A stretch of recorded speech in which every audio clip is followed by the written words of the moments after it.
Okay. 1st of July, Rabbi Levitt, Yoetz. Hello, Yoetz. Let's see, where are we going?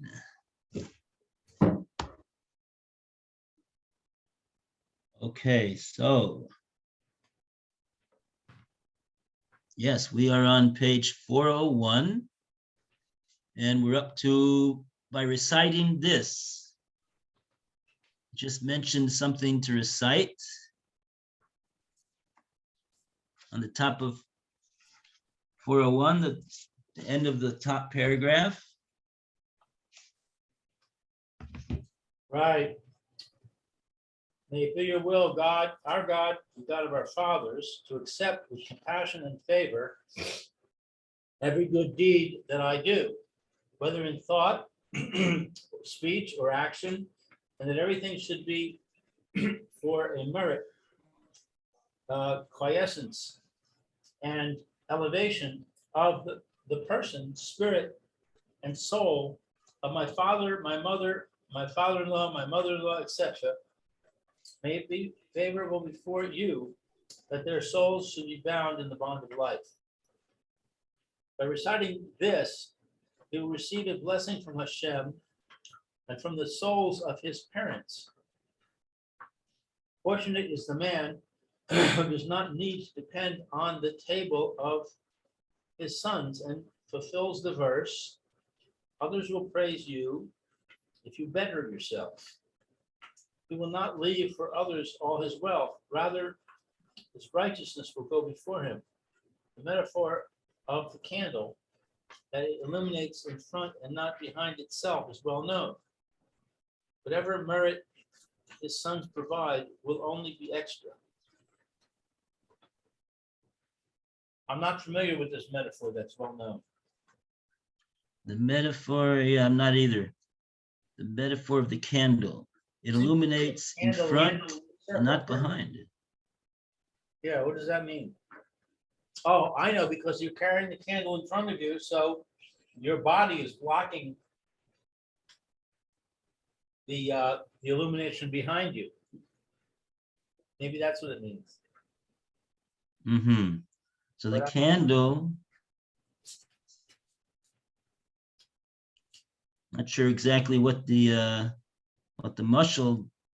I mean, basically, the mushal is saying that, like he's been saying, that a person should endeavor to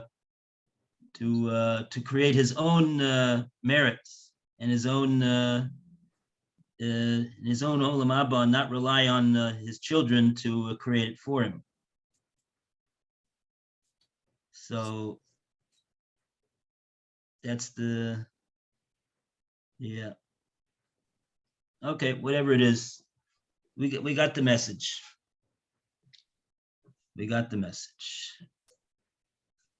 And he won't leave to others all of his wealth. Rather, his righteousness will go before him. Okay. Good morning, everybody. Good morning, Alan. Nice to see you. Same here. Okay. So, Alan, would you like to read for us on page 401, the paragraph that starts with the words "also included" in honoring parents?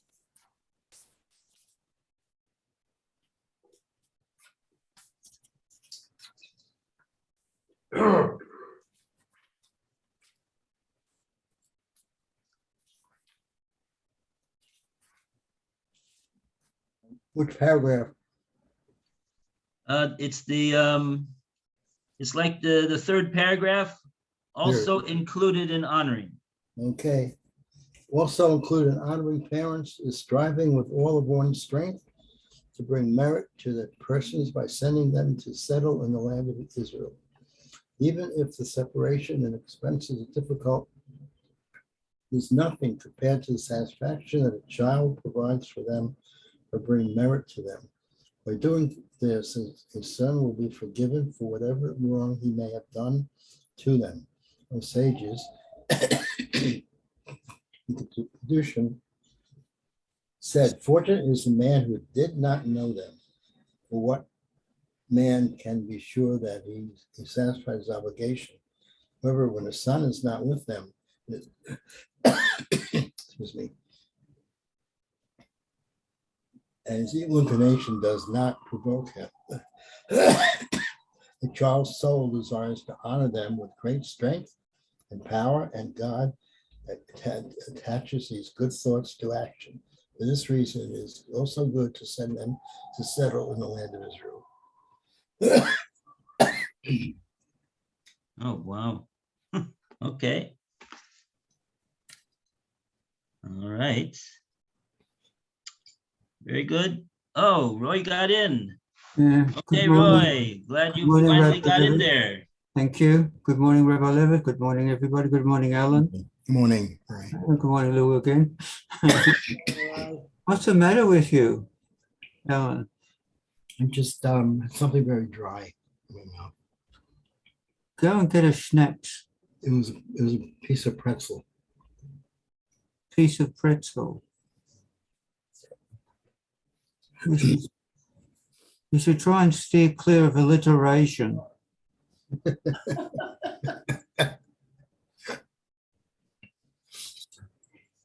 Good one. Okay.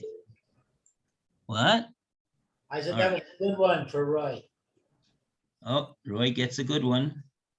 Mm, Well done, Roy. Thank you. So where are we, please? Page 401, the last paragraph. Thank you. And you're honored with the reading. Oh, all right. Thank you very much, Roy. Okay. Our sages in Bracha said a man should not live near his Rebbe if he is not subservient to him. From this, we can learn that if a person is not able to properly honor his parents, and God has granted him the means to provide for his own family, it is better that he not depend financially on his parents if this is also the will of his parents. It is also good for a man to financially separate his children from his table so that he does not violate and do not place a stumbling block before a blind man, in Vayikra. And there will be peace in his tent. It is written in Tana Devei Eliyahu, honor your father, is juxtaposed to do not commit adultery, to teach you that if a man marries a woman who does not honor his father and mother, it's like he committed adultery all the days of his life. Therefore, turning over to 402, it is necessary for a husband to take up arms and battle with his wife for the sake of honoring his father and mother. But the onus is also upon the father and mother not to cause dispute and animosity between husband and wife, heaven forbid. Okay, wow. So with that, we have concluded Kibbud Av V'Em.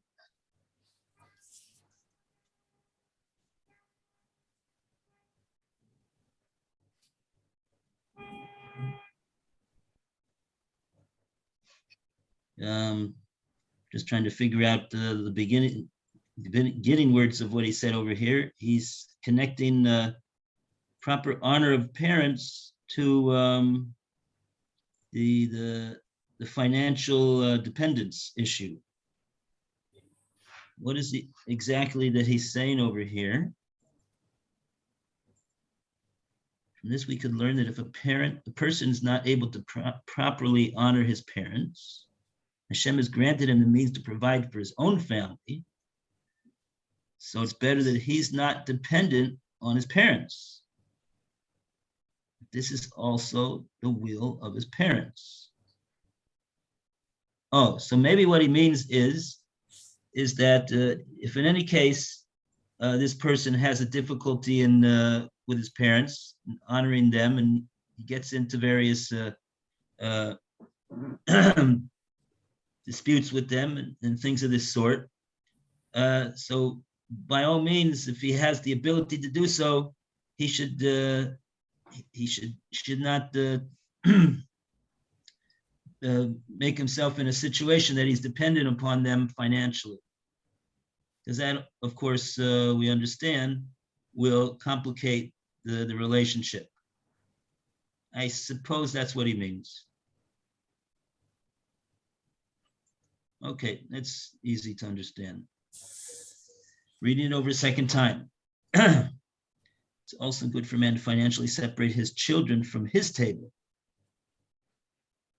so that he will not violate. Don't place a stumbling block before a blind man. And by that, I suppose he means the same thing, just like it is for him to separate from his own parents financially to avoid any issues of honor. So too, he should do the same with his own children, so that they shouldn't be put in a situation of not properly honoring him. Okay. What about the opposite? That the children might have to support the parents. Well, he mentioned that before, actually. Uh-huh. I remember that he mentioned that at the top of page 400. Ah, that's He right. said this: the entire objective of a wise son is to know the will of his father, so that he may do it and provide satisfaction to Hashem, his Father in heaven. And if the son was granted wealth and his father is poor, it is incumbent upon the son to respectfully provide for his father all of his needs with a pleasant countenance and with words of encouragement. I mean, you're asking a good question, I think. You're asking why over here does he say it's a good idea, whereas when the situation is the other way around, he says it's not a good idea. Right.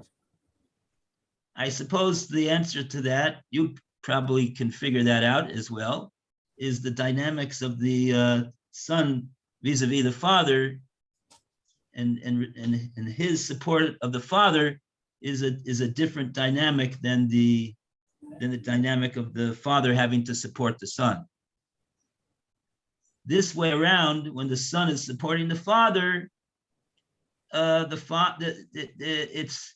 father has nachas that the son is established and wealthy and able to do this, and the son wants to show the father that as well.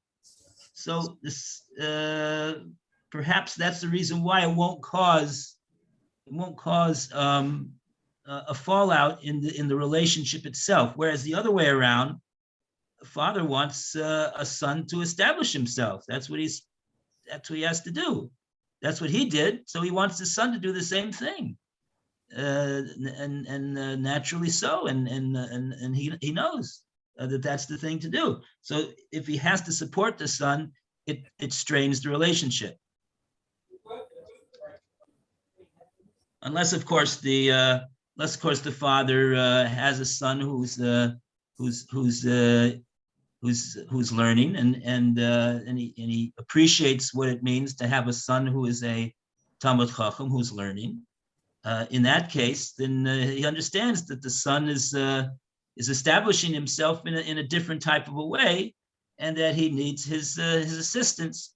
And so, as long as it's not a strain on the relationship, if there's an understanding between them, so then of course it's a very good thing. So that's the basic point over here. That the point is that we're talking about a son has a great obligation in having to honor his father and mother as well, no less. And we don't want money to get in the way. Right. Okay.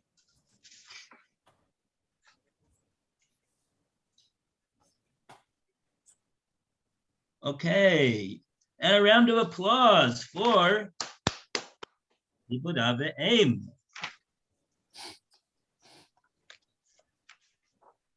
You know, the pasuk says that the pasuk promises arichas yomim, for a child who fulfills the mitzvah of Kibud Avim.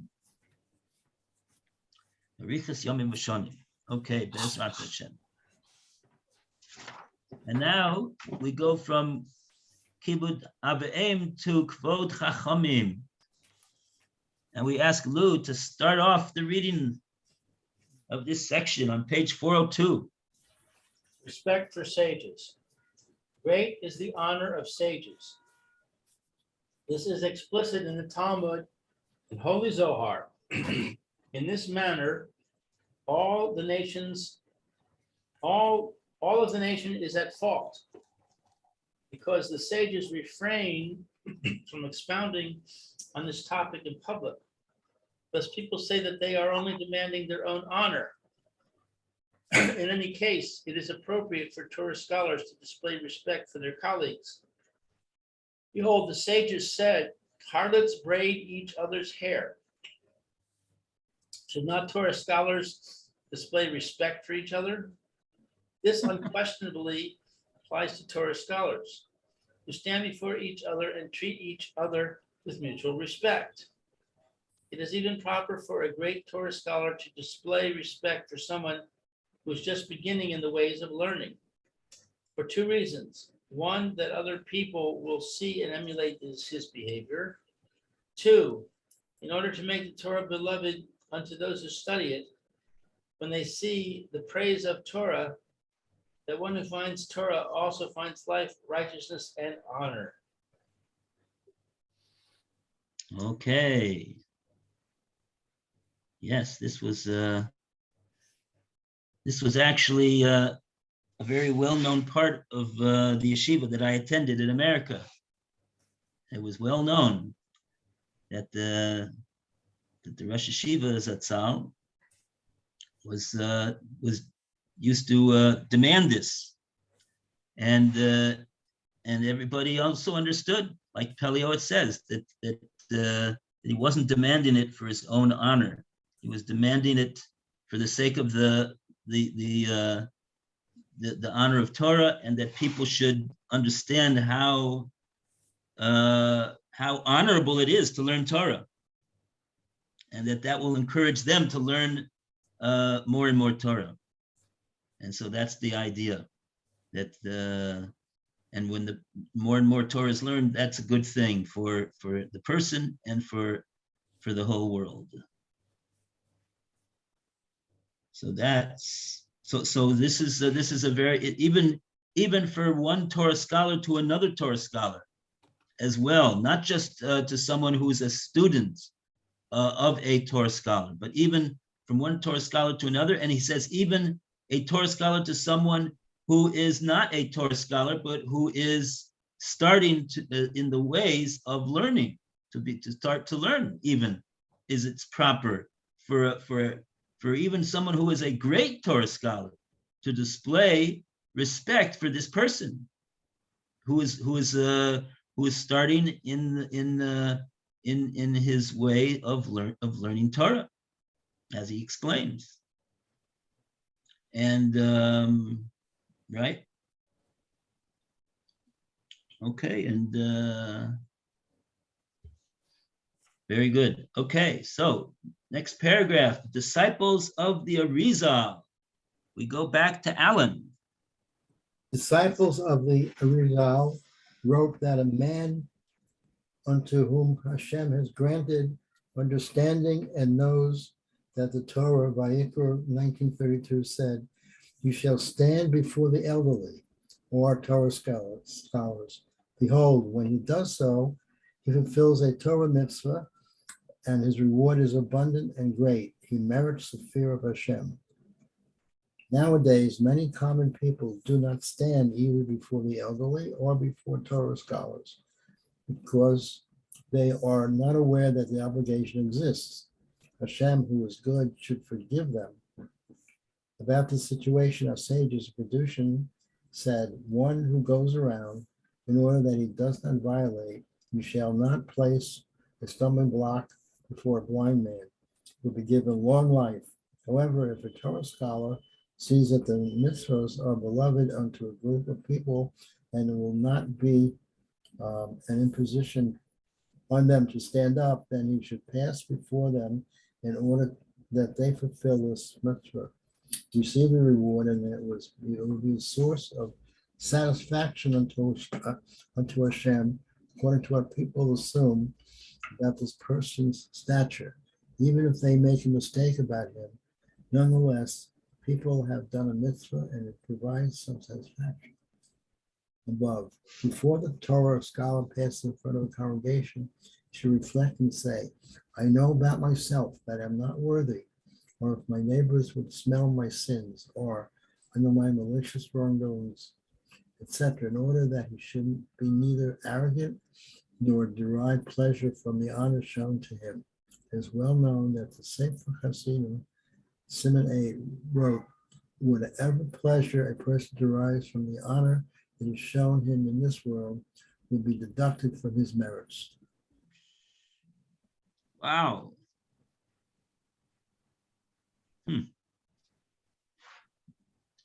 Okay, just to say on the other hand, an alternative view over here to be presented, like we hear on the Life of Bitochen, in the name of Rabbi Yehuda Mandel, who's the Rebbe of the one that speaks on the hotline, that he says that there is a way to use the honor that people give you.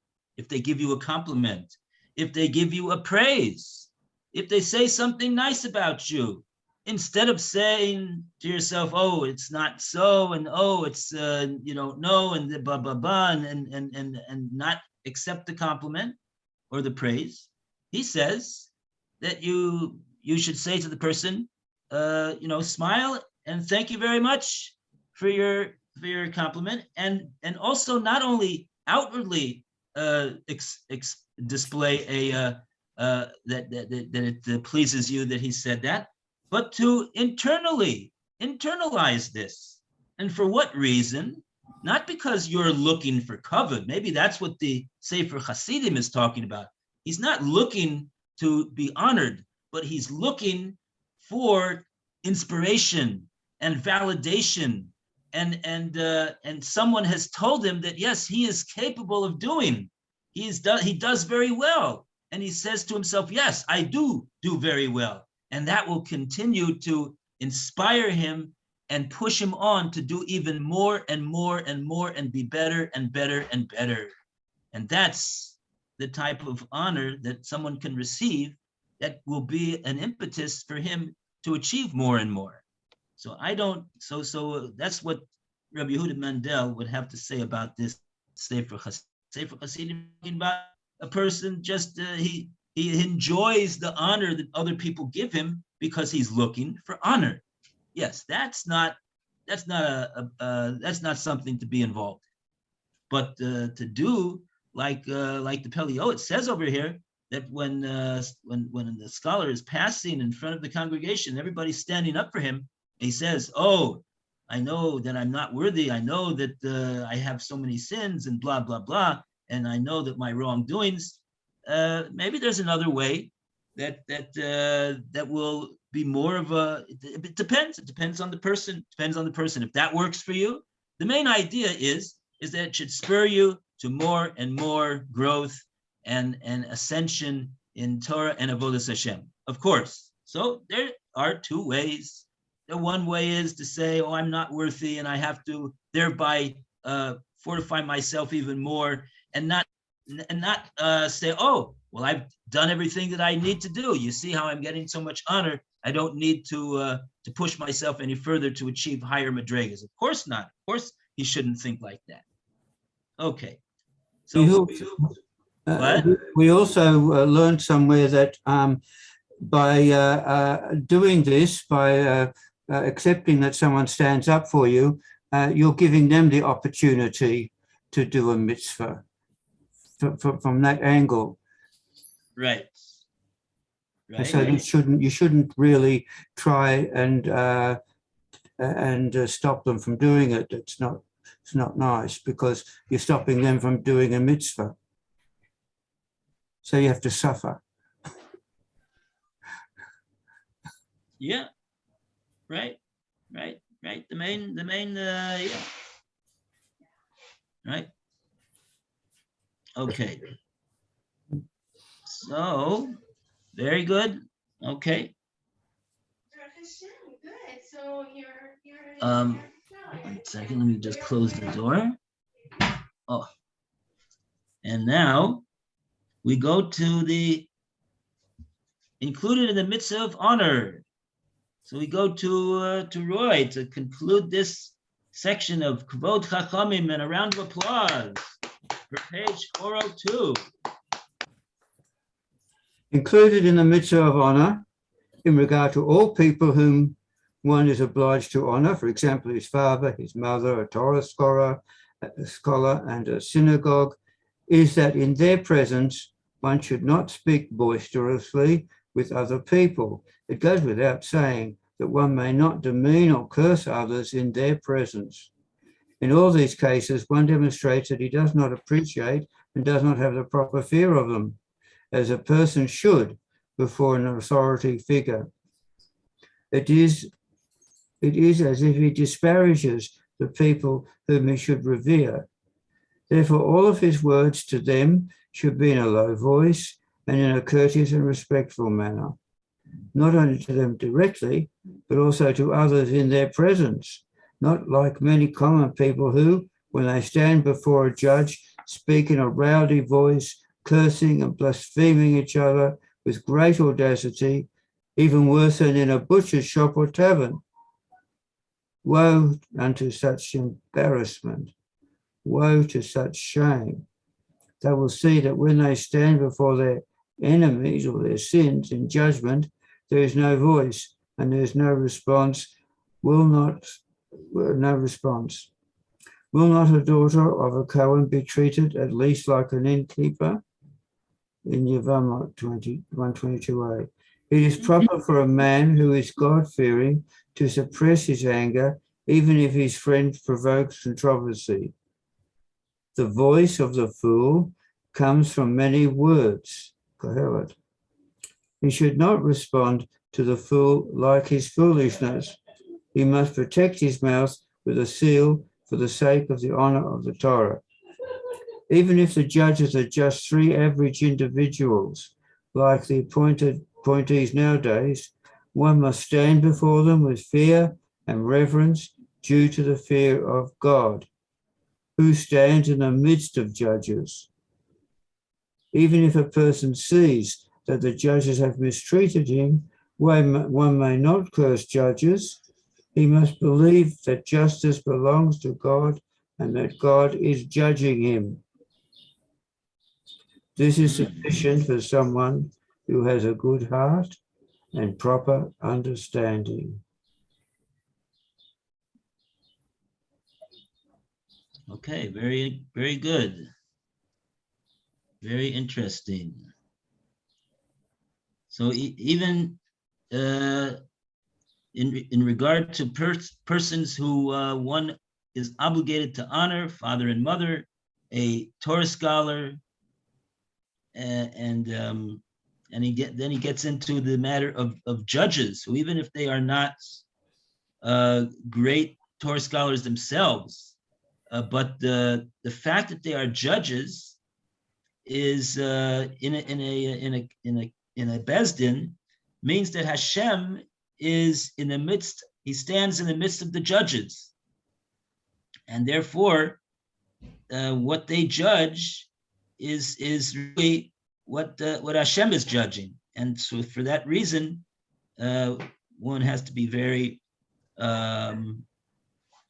not to speak disrespectfully to them, or to and certainly not to curse a judge, which is a pasuk in the Chumash, because Hashem is the one who is the real judge in the situation.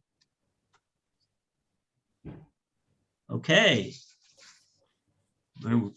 Round of applause for the Kvod Chachamim. Page 403. Now we go to Kvod Habrios. On page 404, back to Lou. Who will start off the reading for us? Kvod Habrios on 404. Excuse me, what does Habrios mean? Oh, that's a good question. Why do we say Kvod Habrios? Excellent question. And I got an excellent answer to it. Kvod Habrios, what's the shorish of the word brios? Bore.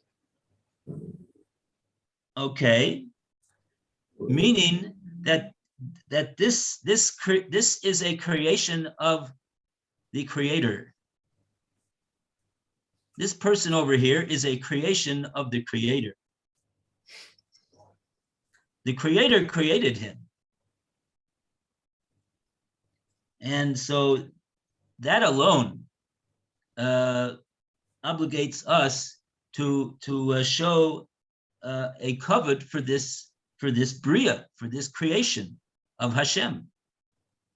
In other words, the word brios doesn't really mean human beings. It means those that were created by Hashem. Now, is it going to apply to animals or insects or stones? True. We generally don't. The connotation of the word brios, when we use this expression kvod habrios, it refers to people. But what we are emphasizing over here is that this person is not only simply a creation of Hashem, because Hashem created stones also, and rocks and insects and jukes and bugs, but this is the crown of Hashem's creation. This is a Tzelem Elokim, Vipapaf of Nishpas Chaim, and so it's a special type of a bria of Hashem, the most special bria that Hashem has created in all of creation. Okay, and so without further ado, we go to, wasn't that a good answer? Yes, I think that was. Thank you very much, Rabbi. Can I offer an alternative? Yes, sure. So I like to think of it as the entirety of the creation. And when I translate it, I translate it as the ecology. That Hashem created not only the creatures, but the system in which all of the creatures exist. This marvelous, intricate, interacting system, which provides for all of our needs.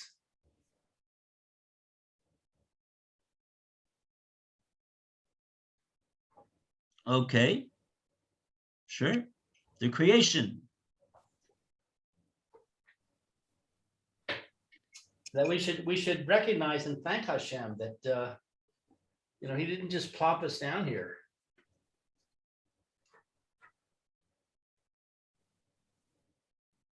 Mm-hmm.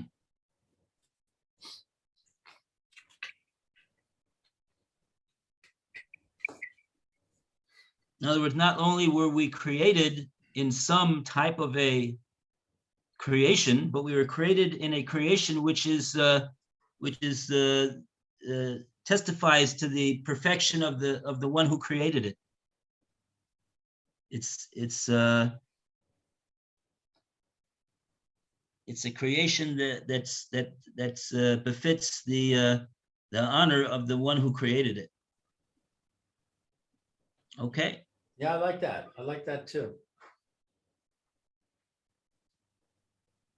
So great is the respect for human beings that it even takes precedence over a negative commandment in the Torah. The statement of our sages, respect all men as if they were Rabban Gamliel, and suspect all men as if they were thieves, is well known. The wise man used to say, "It is proper to honor every man, for he is smarter than me. It is proper to honor him for his wisdom.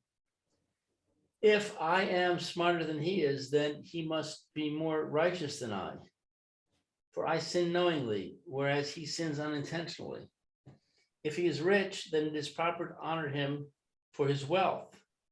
Behold, the great sages of Israel, Rebbe and Rebbe Akiva, honored rich men, for the king desires his honor. And if I am wealthy and he is poor, then I am a sinner, for I am not as charitable as I should be, whereas he is righteous in this regard." The sages declared, "Whoever knows that his friend excels in one matter more than he is obligated to honor him."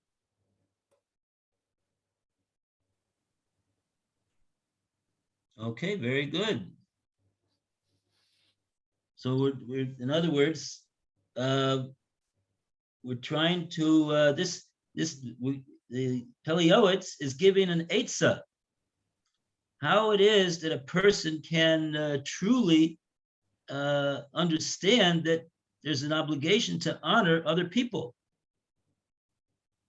by thinking that about something that they have, which he doesn't have, and they have a certain attribute which he doesn't possess, and so that should cause him to recognize that in a certain sense they are more elevated than him, and that should cause him to treat them with honor. Okay. Very good. Okay, so we go to Alan. The next paragraph in 404. I remember. Says the Pele Yoetz. I remember that I saw in the Midrash that it is proper to honor a poor man and to stand before him in a way of honoring Hashem. This is written in Tehillim 109:3:1. For he stands at the right of an impoverished person. The Tana's statement: who is honored? Who is an honored person? Someone who honors others is well known. Furthermore, the Tana said, "Do not scorn any man. The way some men behave is not appropriate. They show honor to the rich and are condescending to the poor.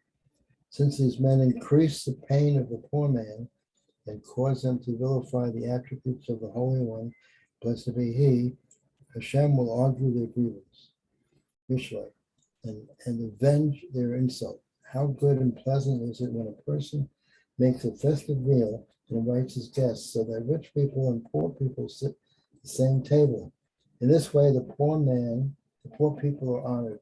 Likewise, whenever a wealthy man displays a pleasant countenance to a destitute person, speaks cordially with him, and shows him honor, is considered a tremendous mitzvah, for the affluent individual has revived the hearts of the downtrodden and brought happiness to the hearts of the unfortunate.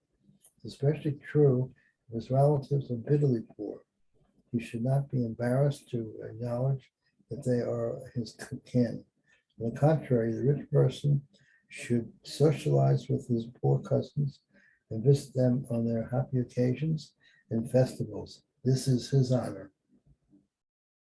Wow. Okay, very good.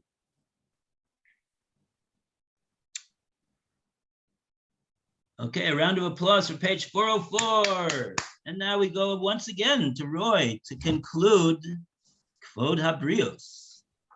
It is proper for a man to emulate his maker, who cherishes the poor and visit them, as it is written, see Yeshayahu, I dwell with the oppressed.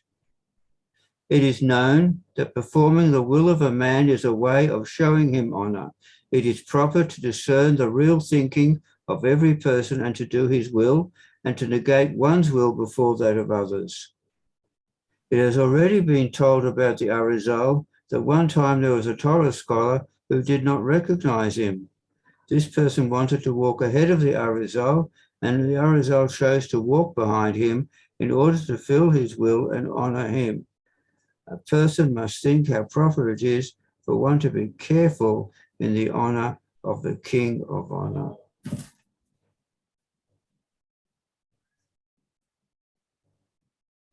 Oh, this last sentence over here is talking about Hashem. Up until then, he was talking about honoring other people.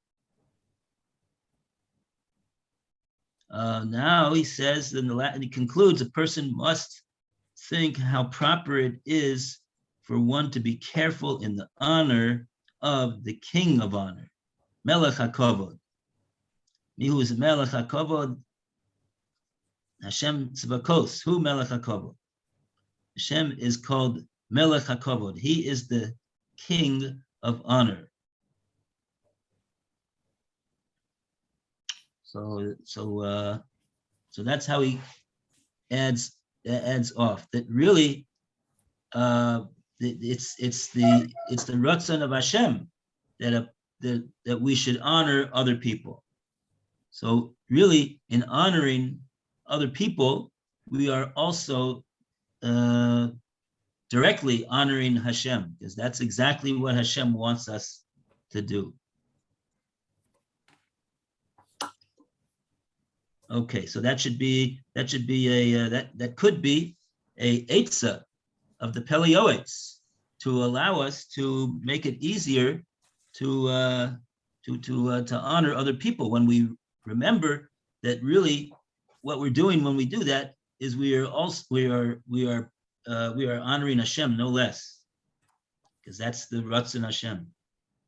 And like he said, to do the will of the one, to do a person's will or Hashem's will is a very strong form of honoring the individual and of honoring Hashem. Okay, a round of applause for Kvod HaBrios. We have a lot of rounds of applause today, Baruch Hashem. And now we go to Kas. We have 7 minutes for Kas.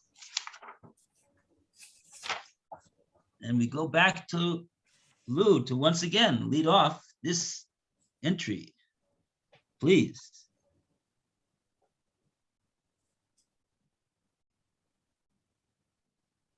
Lou, are you there? Lou, you ready? Here. Sorry, I dozed. Where are we? We are beginning Kas on 405. Kas, anger. The severity of anger is known. The strictness with which our sages treated this matter in the Talmud, the Holy Zohar, and the writings of the Arizal are enough to cause the hairs of a man to stand on end. In light of this severity, the man who wants life, yet by nature has a hot temperament, must with great might and strength devise protective devices and barriers to prevent himself from becoming angry,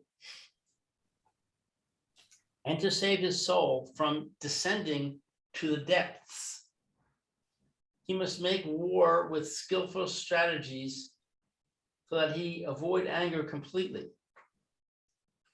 The greatest device to combat anger is writing all of the sayings of the sages from the Talmud, Midrash, Holy Zohar, and the words of Arizal about anger.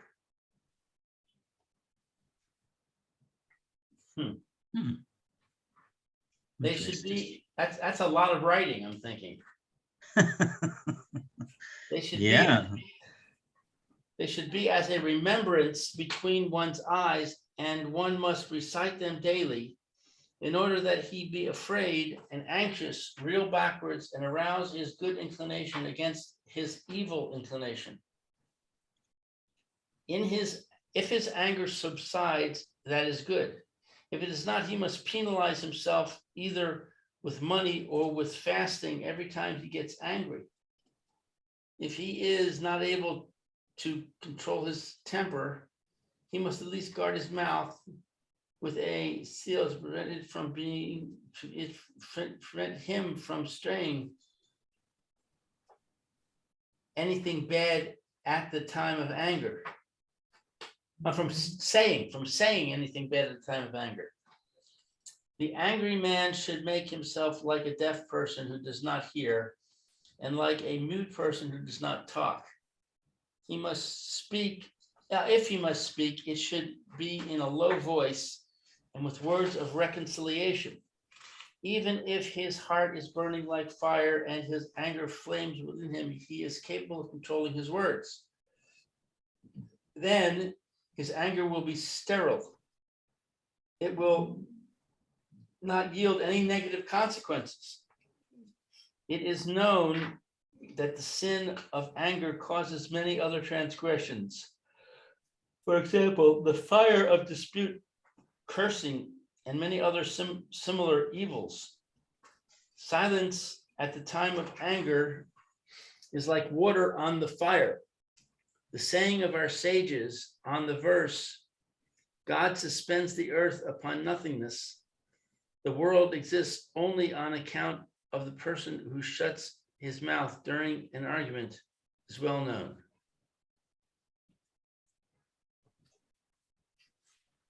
Okay. So.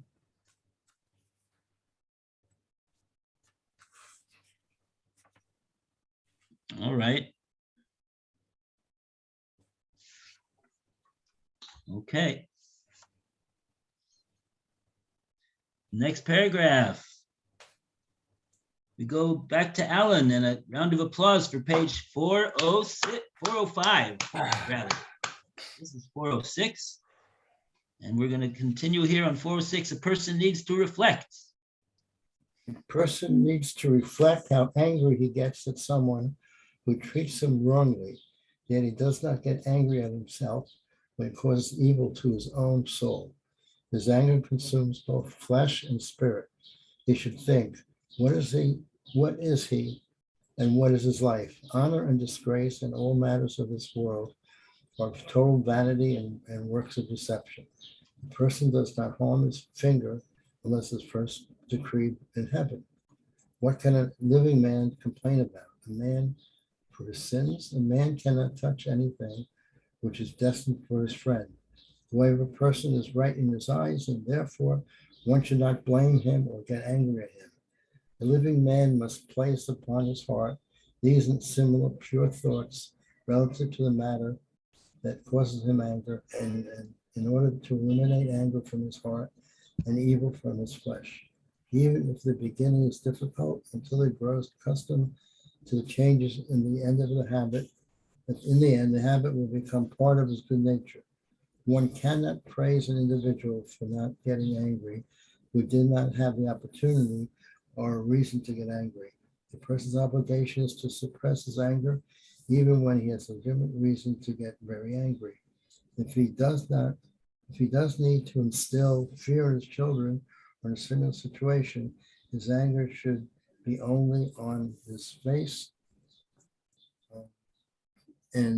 but not in his heart. If it happens that he got angry, then he must be easy to appease for the sake of the honor of his maker. Thereby he is satiated with favor and filled with the blessing of Hashem. Even his flesh will dwell in security.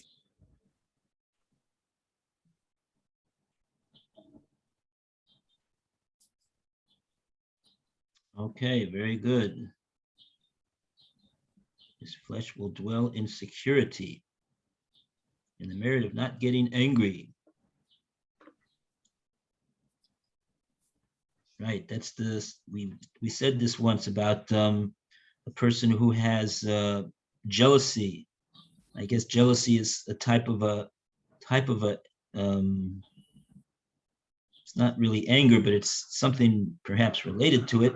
And in any case, it says over there in the pasuk that it causes his his bones to decompose.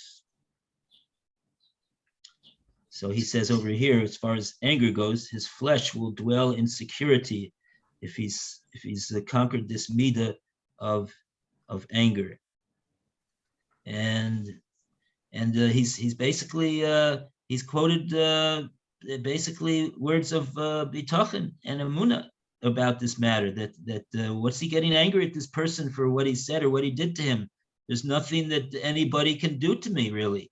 No one has any power to do anything to me. It's all the person was just he was acting. He was on remote control. He was really only doing that because Hashem allowed. That was part of Hashem's decree. So it's really Hashem's judgment on the person that he got from this individual, and therefore, if he's getting angry at this individual, he's really showing his displeasure with what Hashem has decreed for him. So that's not something that's a good thing to do.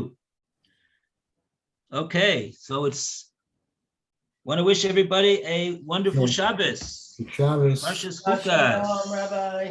Good All the Shabbos. best. Good Shabbos to everybody. Be well. Be well. See All you, the Ma'at best. Hashem on Rishon Ezras Hashem. Sunday. Amen. Okay. Shabbos.